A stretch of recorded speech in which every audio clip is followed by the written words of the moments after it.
자, 친구들 다들 잘 지내고 있죠? 네. 이번 시간까지 여러분들 원순열, 중복순열, 그 다음에 같은 것이 있는 순열에 대해서 공부를 했었습니다. 원래는 오늘 이제 그 이후에 진도를 나가야 되는 건데 우리 선생님들끼리 협의를 한 결과 여러분들에게 레벨 1에 그래도 몇 개의 문제 정도는 짚어주고 넘어가는 게 좋지 않을까라는 결론을 내려서 오늘 이 시간에는 선생님들이 선정한 레벨 1, 수능특강 레벨 1 10페이지에서부터 11페이지의 8문제 중에 5문제를 여러분들과 같이 풀어보는 시간을 갖도록 하겠습니다.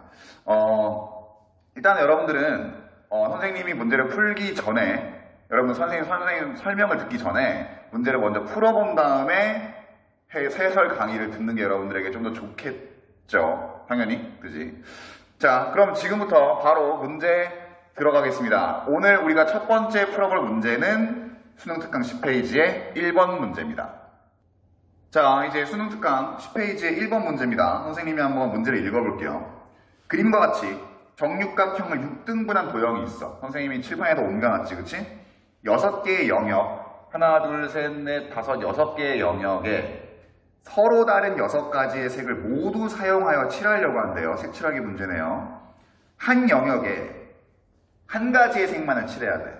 그럴 때 색칠한 결과로 나올 수 있는 경우의 수는 이라고 했습니다. 단 회전하여 일치하는 것은 같은 것으로 본다. 원순열의 문제예요. 선생님, 이거 원이 아닌데 어떻게 원순열의 문제입니까?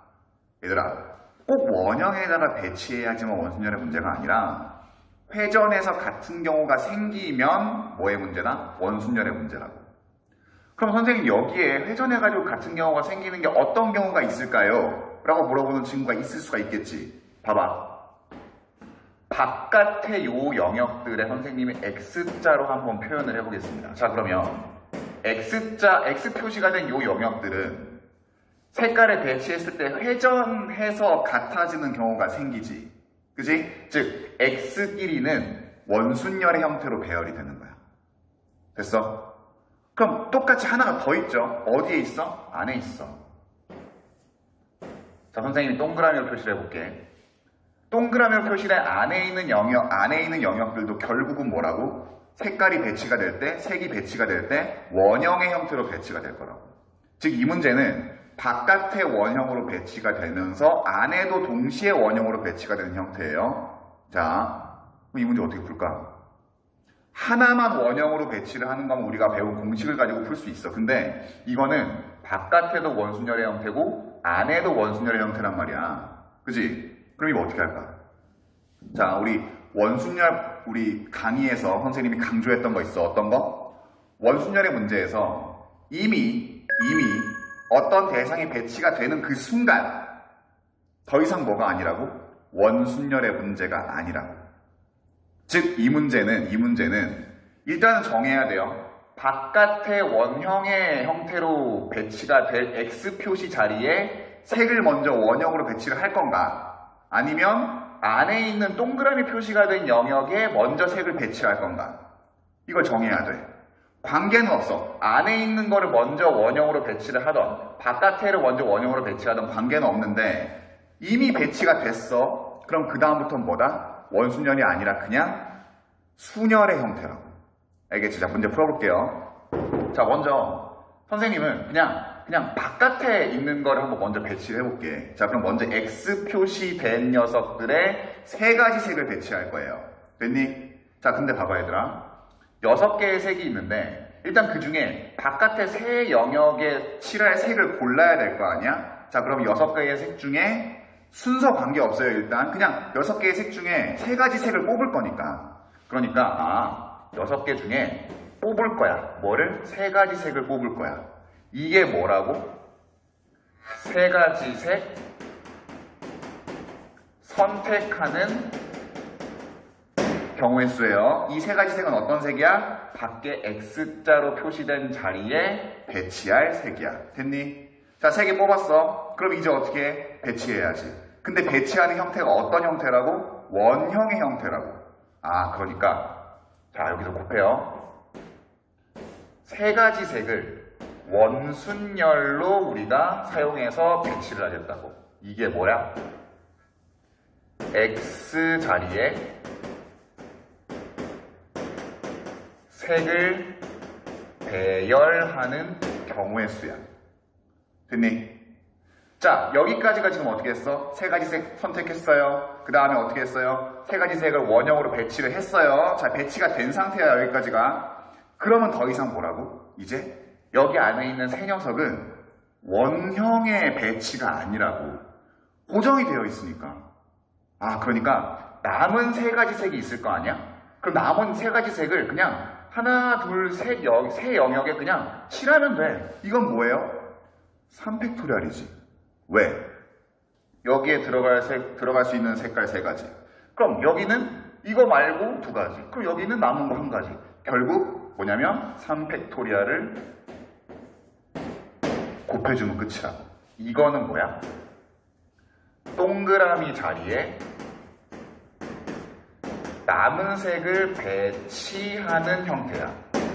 선생님, 이거는 왜 원순열이 아니에요? 얘기했죠? 여기까지 이미 우리가 색이 X자리에 배치가 됐기 때문에 더 이상 원순열의 문제가 아니라고.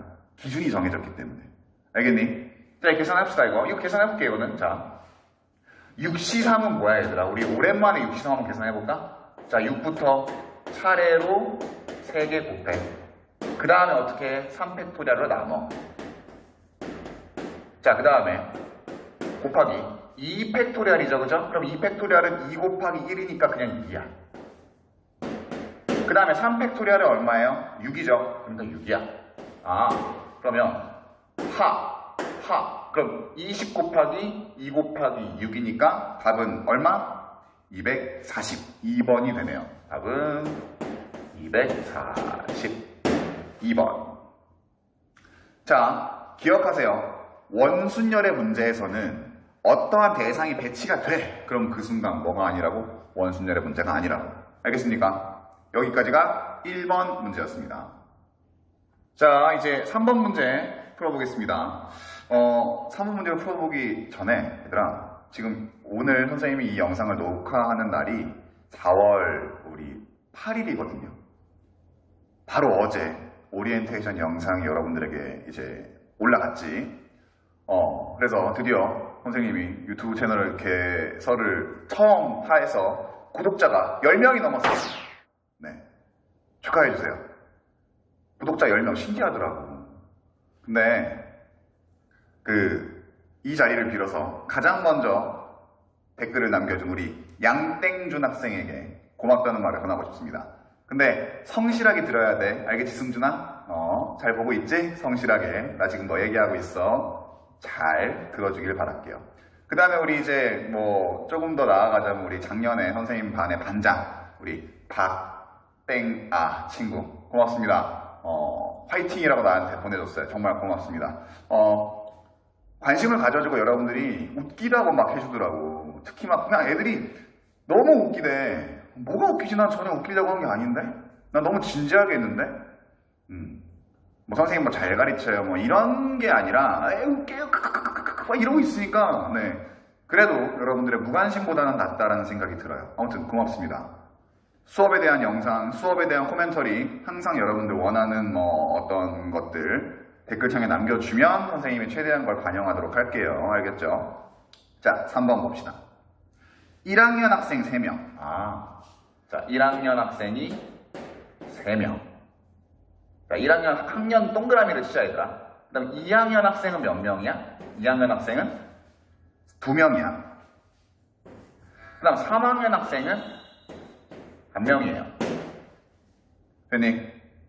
자, 그러면 이 친구들이 일정한 간격을 두고 원 모양의 탁자에 둘러앉을 때 3학년 학생의 옆에 적어도 나왔네.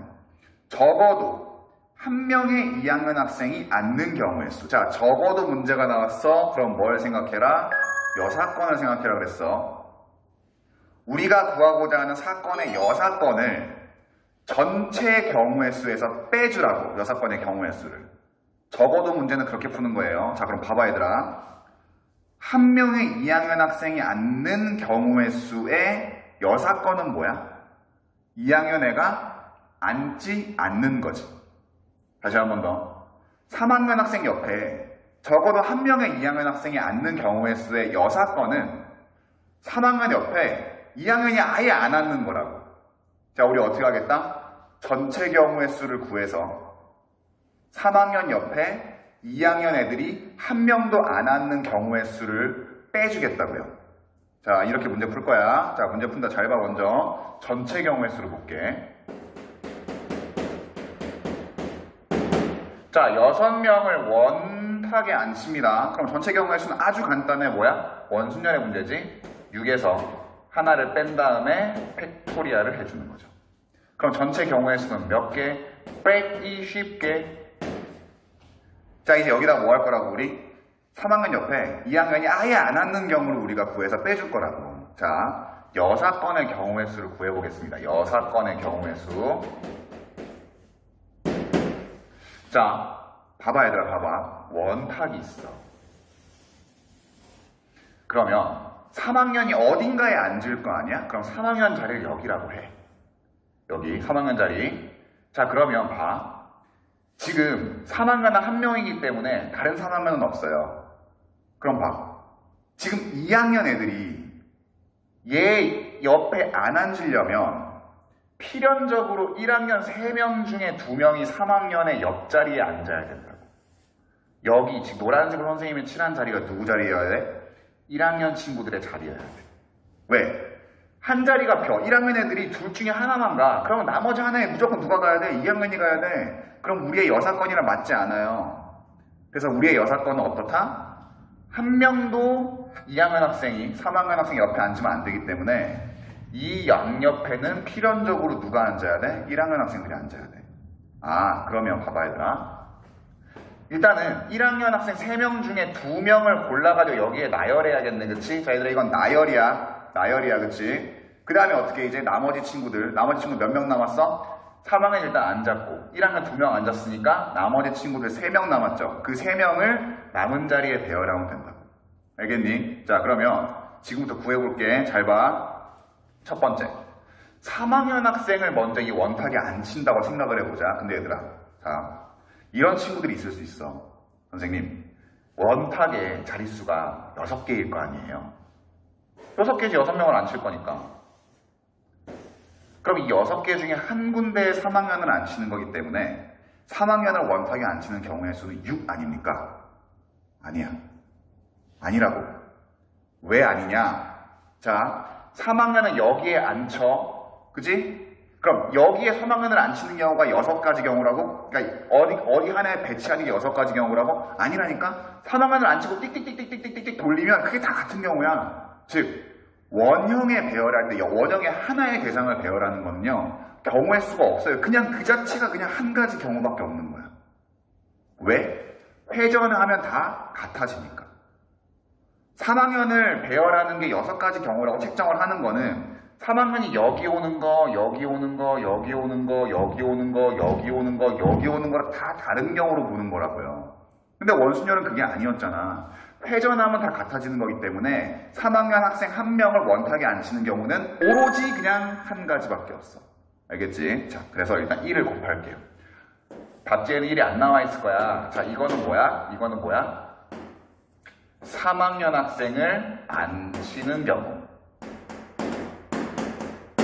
배치라고 할까? 배치라고 합시다. 앉힌다기보다 배치. 자, 3 동그라미는 학년이라고 했어. 그치? 우리 1학년, 2학년, 3학년 다 동그라미를 했죠. 자, 그 다음에 이제 뭐야? 3학년 양 옆에 1학년 녀석들 2명을 골라서 배치해야 돼. 자, 근데 원순열의 문제에서 3학년이 고정이 됐네요. 더 이상 뭐가 아니라고? 원순열이 아니라고. 그냥 이 두 자리에 1학년 학생 3명 중에 2명을 배치하면 되는 거야. 그게 뭐야? 순열이었지. 그치? 아, 3명 중에 2명을 순서 생각해서 나열할 거예요. 양 옆자리에. 이게 바로 뭐의 경우의 수야? 1학년 학생 2명 배치하는 경우의 수야. 됐니? 얘들아, 3p2는 사실 뭐야? 3부터 2개를 연속으로 곱하는 거기 때문에 3 곱하기 2지, 그치? 그러면 이렇게 생각해도 돼요. 두 개의 자리가 있으니까 여기에 올 수 있는 1학년 학생 3명, 3. 그러면 여기에는 나머지 2명이 올 수 있으니까 2. 그래서 3 곱하기 2 해도 결국은 똑같아. 알겠니? 자, 그 다음에 자, 여기까지가 뭐야 지금? 3학년 배치되고 1학년 학생 2명이 배치가 됐어요, 양옆에. 그럼 이제 몇 명 남았어? 1학년 1명과 2학년 2명이 남았지. 걔네를 어떻게 하면 돼? 그냥 배열하면 돼. 자, 그냥 배열하면 되는데 여기에서 어떻게 하느냐? 지금 얘네는 이미 배치가 됐잖아, 그치? 그러니까 얘네를 하나의 묶음으로 묶어.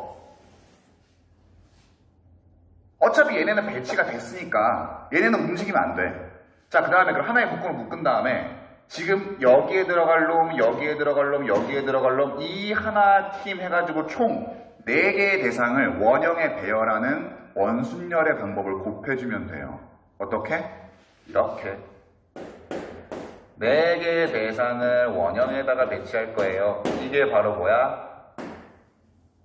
1학년 1명, 2학년 2명을 그냥 배치하는 경우의 수라. 됐어요? 자, 그럼 얘는 1 곱하기, 얘는 6 곱하기, 얘도 6이니까 우리 여사건의 경우의 수는 얼마야? 36이 나오는 거야. 그치? 그래서 따라서 우리가 구하고자 하는 거는 전체 경우의 수에서 여사건의 경우의 수를 빼는 거니까 120 곱하기 120 아니라 120 빼기 36이죠? 그래서 답이 얼마냐면 84가 됩니다. 5번이네요. 그지? 됐니? 자, 얘들아. 하나만 설명하고 넘어갈게. 하나만 좀 더 추가로 설명하고 넘어갈게. 잘 봐. 지금 이 단계, 요 단계. 4 빼기 1 팩토리알, 즉 얘는 우리 원순열로 우리가 한 거지, 그치? 다르게 한번 해볼게. 이런 건 어떨까? 잘 봐, 얘들아.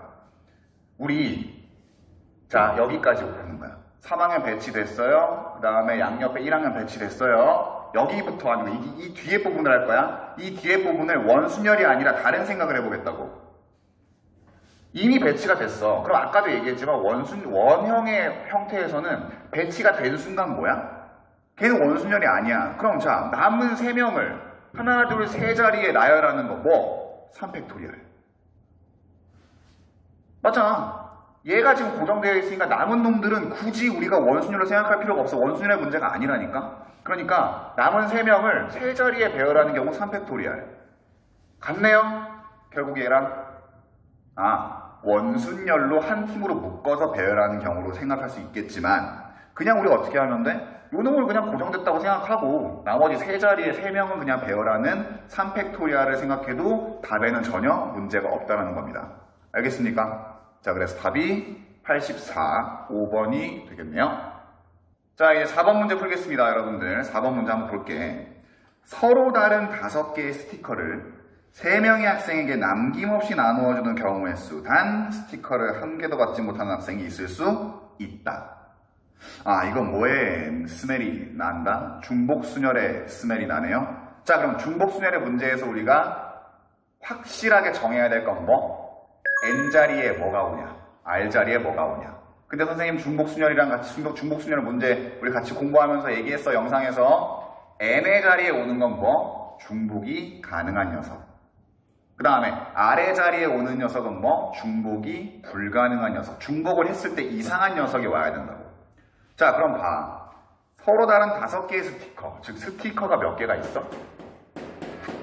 스티커가 5개가 있어요. 그 다음에 학생이 몇 명 있어? 학생이 3명 있어.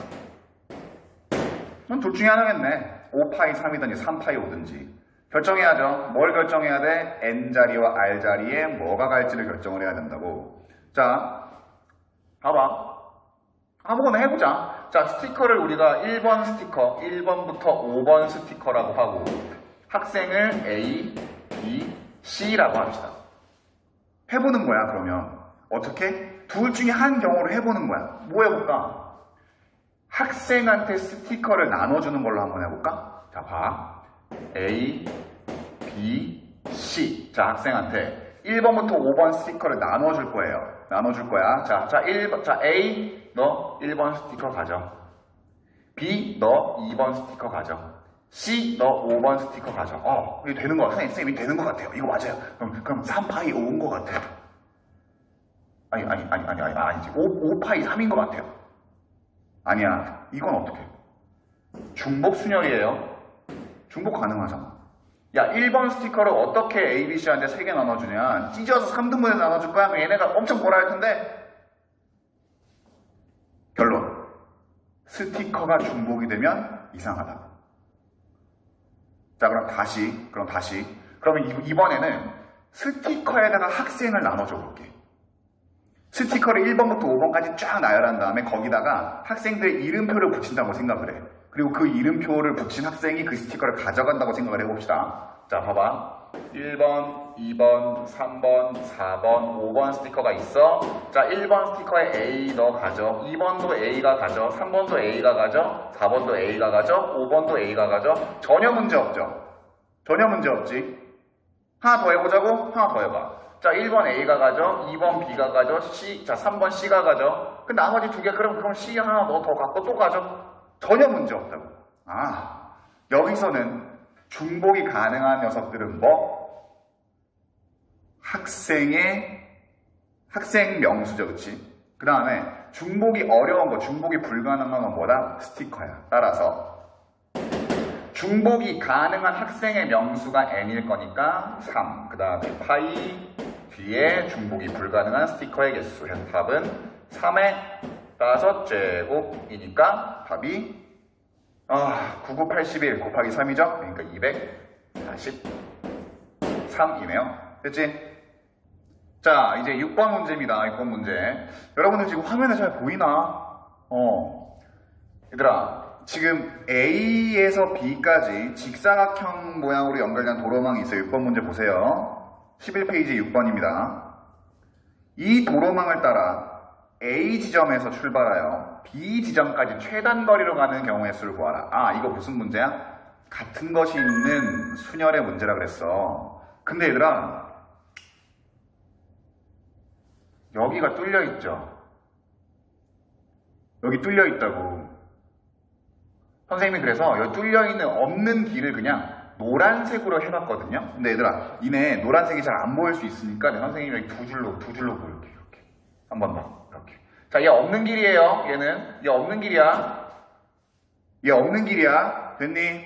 자, 지금 A에서부터 B까지 갈 건데 여기가 뻥 뚫려져 있다고, 사실은 문제에서는. 근데 선생님이 여기는 그냥 연결시켜놨어. 그냥 한번 보라고. 자, 봐봐. 지금 이런 유형의 문제가 되게 많이 나오죠. 얘들아, 막 문제지 같은 데 보면 여기에 막 연못도 있고 막 그러잖아. 그치? 즉, 어떠한 이유에서건 이 길로 지나가지 못하는 경우에 최단 거리를 어떻게 가느냐를 우리가 따져봐야 되는데, 자, 봐. 방법은 일단 첫 번째, A에서 B까지 여기를 지나가지 않으려면 필연적으로 어디를 가야 돼?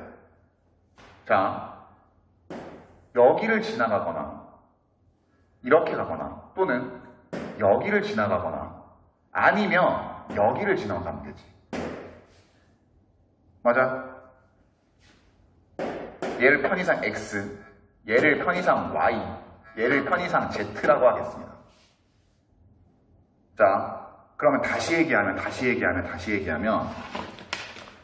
지금 이곳을 지나가려면 필연적으로 어디를 지나가야 돼? 여기를 지나가야 돼. 여기를 지나가야 된다고. 얘들아, 방법은 두 가지야. 첫 번째, 얘를 우리가 S라고 할까? X, Y, Z. 여기 뭐라고 할까?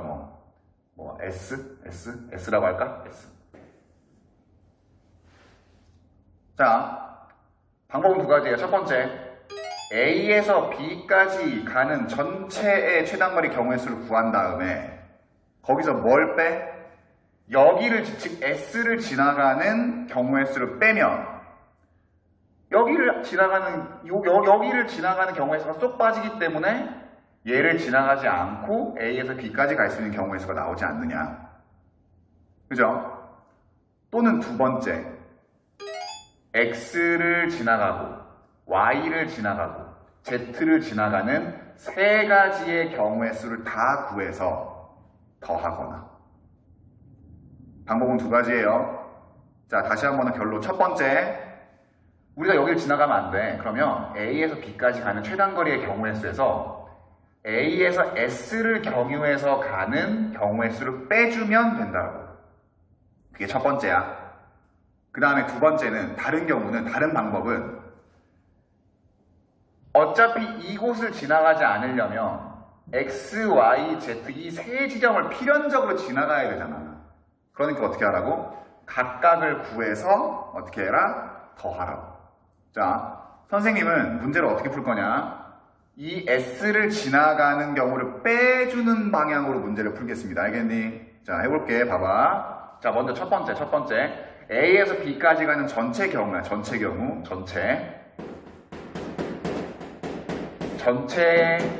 경우의 수. 자, 옆으로 몇 칸? 하나, 둘, 셋, 넷, 다섯. 위로 몇 개? 하나, 둘, 셋. 아, 그러니까 총 8개의 문자를 같은 것이 옆으로 가는 거 5개, 5팩토리알. 그 다음에 위로 올라가는 거 3팩토리알. 자, 이렇게 해서 전체 경우의 수가 나오는 거지. 그치? 이걸 나눠준 거. 됐니? 됐어? 자, 이게 전체 경우의 수예요. 그 다음에 이제 S를 지나가는 경우의 수를 구해보자. S를 경유하는 경우의 수예요. 얘들아, 우리 이거 했다. 경유하는 거 어떻게 하라고? 각각 가는 방법 구한 다음에 곱하라 그랬어. 자, A에서부터 S까지 가는 경우의 수 뭐예요? 옆으로 2칸, 위로 1칸이니까 3팩토리알 나누기. 옆으로 2칸. 됐어? 이게 바로 뭐야? A에서 S까지 가는 경우의 수죠. 됐니? 자, 그 다음에 곱해. 뭘 곱해? S에서 B까지 가는 경우의 수. 옆으로 하나, 둘, 셋. 위로 하나, 둘이니까 5개를 나열하는 5팩토리알에서 겹치는 게 3개, 2개니까 3팩토리알 곱하기 2팩토리알을 해주면 된다고. 됐어요? 아, 그래서 우리 최종적으로 우리가 내야 되는 답은 얼마냐면 이 전체 경우의 수에서 이 경우를 빼주면 돼. 계산은 여러분들이 하세요. 선생님이 짜잘한 계산까지 안 할게. 시간이 부족하니까. 자, 그래서 답이 얼마가 나오냐? 26이 나옵니다. 됐니? 됐어? 자, 선생님 두 번째 방법도 설명해 주세요. 말로 설명할게. 얘들아, 여러분들이 한번 해봐. 자, A에서 X까지 가는 경우의 수 몇 개야? 쭉 올라가는 거 하나밖에 없지. 그지? 그럼 X에서 B까지 가는 건, 그러니까 하나니까 얘를 거쳐 가는 경우의 수는 한 가지야. 그 다음에 Y를 거치는 경우의 수 똑같아. 옆으로 하나, 위로 2개니까 뭐 경우의 수가 나오겠지, 그치? 또 Y에서 B까지 가려면 옆으로 4개, 위로 하나니까 또 그놈의 경우의 수 나오겠지? 곱하세요. 그게 바로 Y를 거치는 경우의 수야. 그 다음에 Z는, 얘들아, A에서 Z까지 가려면 쭉 오는 수밖에 없어. A에서 Z까지 오는 경우의 수는 하나예요. 그럼 Z에서 B까지 가는 경우의 수는 뭐야? 옆으로 2개, 위로 3개니까 또 구할 수 있겠지, 그치? 그래서 걔네를 더하면 된다고. 알겠습니까? 그렇게 해도 답은 26이 나올 거예요. 알겠죠? 자, 중간에 뭔가가 뚫려있는 요 최단거리 문제 연습 잘 해놓길 바라겠습니다. 알겠죠? 네. 자, 이제 오늘 우리의 마지막 문제 8번입니다. 오늘 우리가 푼 5개의 문제 1번, 그 다음에 3번, 4번, 6번, 8번 5개의 문제예요. 선생님, 이 5개의 문제만 풀면 되는 거예요? 아니, 다른 문제도 풀어야지. 근데 선생님들이 생각할 때 이 문제는 여러분들에게 짚어줘야겠다라고 생각하는 문제들을 여러분들에게 지금 이 영상으로 같이 풀어보는 거죠. 그거 아닌 문제가 안 중요하다는 게 아니야. 오해하는 친구들이 있어. 이 강의에서 다룬 문제, 이 강의에서 푼 문제만 시험에 뭐 변형돼서 출제될 거라는 생각을 가진 친구들이 있을지도 모르는데 그거 아닙니다. 아니에요. 선생님이 오리엔테이션 영상에서 했던 얘기는 무슨 얘기였냐? 교과서와 확률과 통계, 수능 특강 이 두 개를 벗어난 범위 내에서는 우리가 출제하지 않겠다라는 거야. 막 이상한 거 있잖아. 교육과정 내에 없는 거. 그런 건 안 하겠다고. 됐지? 자, 8번입니다. 8번. 근데 얘들아,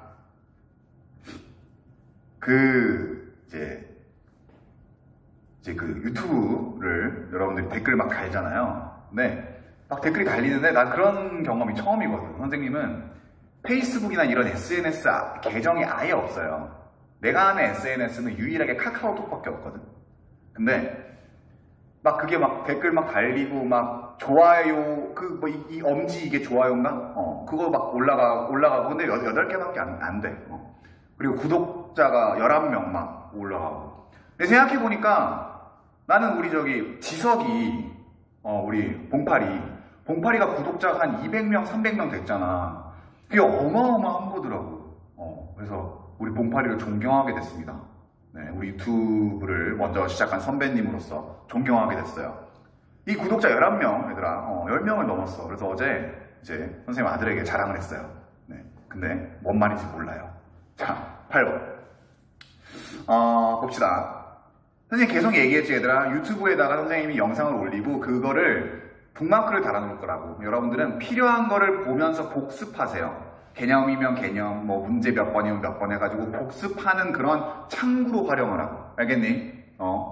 다시 한번 얘기하지만 온라인 클래스 수업을 들으면서 여러분들 어차피 너희들이 들어야 되는 수업이야. 그러면 기왕 들을 거 내가 문제를 풀었더라도 이 내용에 대해서 알더라도 한 번 더 선생님의 설명을 듣고 단단히 다져가는 계기로 삼았으면 좋겠다고. 알겠죠? 잔소리가 조금 길었습니다. 네. 자, 8번 문제 볼게요. 6개의 문자. 6개의 문자가 등장했어. A, B, C, D, E, F. 자, 일렬로 나열할 때 A가 B보다 왼쪽에 있고 얘들아 A가 B보다 항상 왼쪽에 있어야 되니까 요 형태 지금 B가 지금 여러분들의 기준으로 얘가 오른쪽 얘가 왼쪽이잖아. 즉 A가 항상 요 앞에 와야 된다고. 자, 이 배치 그리고 C가 D보다 왼쪽 C가 D보다 왼쪽에 나열된 자, 요 배치를 유지하면서 어떻게 해라? 나열하는 경우의 수를 구하라 그랬어요. 됐니? 들리지 그치? 자, 우리 이거 공부했다. 언제 공부했어? 같은 것이 있는 순열에서 순서가 이미 정해져 있는 것들. 우리는 그 순서대로 그냥 배치를 해야 되는 것들의 문제는 어떻게 부르라고? 빈칸으로 두라고. 빈자리로 생각하고 부르라고. 근데 여러분 기억하는지 모르겠지만 그때는 A, B, C가 이런 형태로 배치가 돼야 됐었어. 그래서 얘네를 그냥 빈칸으로 뚫은 다음에 빈칸을 배치해서 얘네를 그냥 끼워 넣었단 말이지. 즉, 그 문제에서는 요 녀석들이 같이 움직였어요. 순서가 같이 정해졌다고. 근데 봐. 자, 지금 이 경우는 어떤 경우냐면 A가 B보다 왼쪽에 있으면 돼. C가 D보다 왼쪽에 있으면 돼. 그러면 얘들아 아주 쉽게 생각해서 A, B, C 이 형태, 이 배열 괜찮지 그치? 물론 다른 것도 배열이 되겠지만 근데 뭐도 가능해요? 이것도 가능해요. 꼭 얘네가 A, B, C, D로 붙어가지고 막 움직일 필요가 없다고. 봐봐. C가 D보다 왼쪽에 있고 B가 A보다 왼쪽에 있잖아. 조금 만족해. 근데 얘네 지금 막 교차로 지금 C, A, D, B 막 이렇게 나열되어 있잖아. 그치? 맞아요? 얘네를 묶어가지고 배열을 하기에는 무리가 있어 보여. 왜? 굳이 얘네가 A, B, C, D가 이웃한 상태로 막 돌아다닐 필요가 없으니까. 그냥 얘들아 쉽게 생각해. 쉽게 생각해. 얘를 그냥 별표 자리. 얘 녀석을 그냥 세모 자리라 생각하고 자 A, B, C, D 여기 지금 별표 세모 나머지 뭐야? E, F. 즉 별표 2개, 세모 2개, E, F 총 6개의 문자열 중에 겹치는 거 별표 2개, 세모 2개 걔네 싹 나열해가지고 별표 자리에는 A, B 순서 유지해서 넣어놓고 세모 자리에는 C, D 순서 유지해서 넣어놓으면 되는 거 아니야. 즉 굳이 우리가 이 녀석들을 딱 복잡하게 생각할 필요가 없다고. 순서가 정해진 A, B, C, D를 같은 종류의 문자라고 생각한 다음에 나열해. 그럼 어떻게 나열되겠어? 뭐 예를 들어 이렇게 나열되겠지. 뭐 E, 별표, 뭐 세모, F, 별표. 그럼 별표 자리에 뭐? 그냥 A, B. 세모 자리에 뭐? 그냥 C, D 배열하면 된다고. 아, 본질은 똑같은데 우리 어떻게 했어요? 우리 어떻게 하는 거야 지금? 따로따로 문자를 주는 거네. 어쨌건 빈자리로 두는 거는 변하지 않는다. 알겠니? 자, 해볼게 그러면. 자, 간단해요. 뭐 계산은 간단해. 과정만 잘 여러분들이 이해하면. 자, 6개의 문자 중에 같은 것이 두 개 있습니다. 됐어? 끝이야. 이게 답이야. 해볼까? 이거 계산해보자 얘들아. 6, 5, 4, 3, 2, 1 나눠. 뭘 나눠? 2 곱하기 2를 나눠. 자, 그러면 얘랑 나가리 되지, 그치? 나가리라는 표현을 썼어요. 미안합니다. 자, 6, 5, 30 곱하기 6이니까 답은 180인가요? 30 곱하기 6이니까 180. 몇 번이냐면 4번입니다. 알겠죠? 자, 여기까지가 수능 특강의 레벨 1의 문제를 풀어봤습니다, 여러분들. 자, 이 풀었던 우리 5개의 문제, 그리고 여러분들 우리가 안 풀었던 문제까지 다 풀어보면서 꼭 레벨 1에 있는 문제 정도는 가뿐하게 풀 수 있을 정도의 실력이 됐으면 좋겠습니다. 알겠죠? 자, 오늘도 고생 많았습니다. 오늘 수업은 여기까지 할게요. 안녕!